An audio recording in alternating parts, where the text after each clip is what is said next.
Okay guys, here we are today again, working on the little camper. Uh, Problem we've got with today, which you just saw, is the screen door has no way of latching to the regular door. Now, the way these used to work, there's a steel plate. There used to be a magnet right there where those holes are. Well, over time, magnets lose their magnetism, their pull strength, or they just get knocked off. This is sheet metal. There's not a lot there to fasten to. So anyway, I went to town today and looked around the stores and was just going to find a magnetic cabinet latch.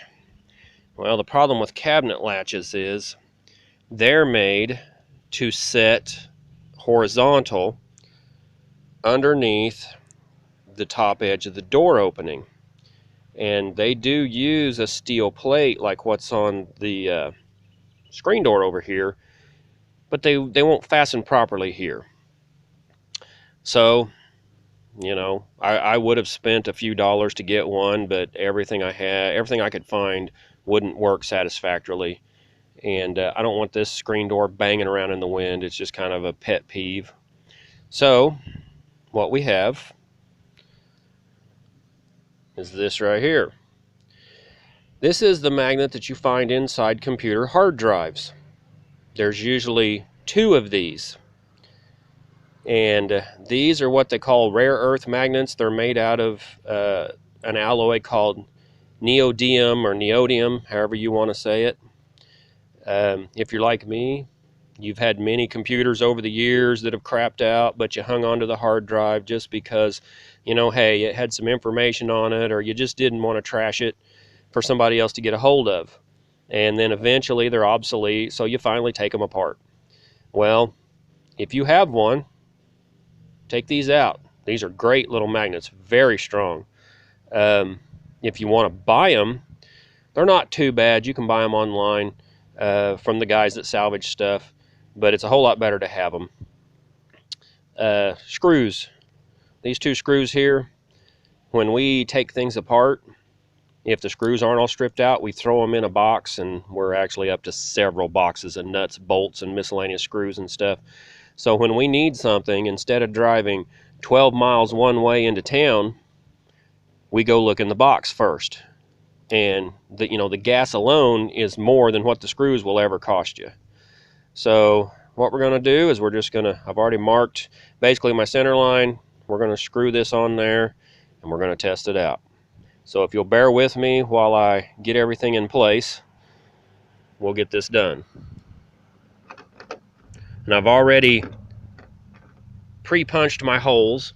You can do that either with a drill, a small sharp screwdriver, an ice pick. Take you just a piece of metal and sharpen it on your sander or your grinder. Just be careful not to make the hole too big, because in these old campers, mainly all you've got to fasten to is the aluminum itself, especially if the camper ever has had any kind of moisture in it, because the wood that is behind these pieces of metal has lost its strength. Okay, so there we have it. It doesn't stick out any. Everything's rounded, nothing to catch your clothes on. You can see it's very, very compact. Now, let's see how it works. Hear that? Snap. And they are strong. Get it close. The old ones that are on there originally, sometimes you have to bring them up and actually hold them to it to get it to fasten. These, you can just swing the door open. If it gets close, it's done. So there you go, guys. That's another free little hack if you have some old computer parts laying around. There's other things you could do. You might have an old car stereo speaker, home stereo speaker. You can take those apart, take the magnet off of them, epoxy them on there. But you know, this is a neat little package. It's already got a mounting plate, holes are in it.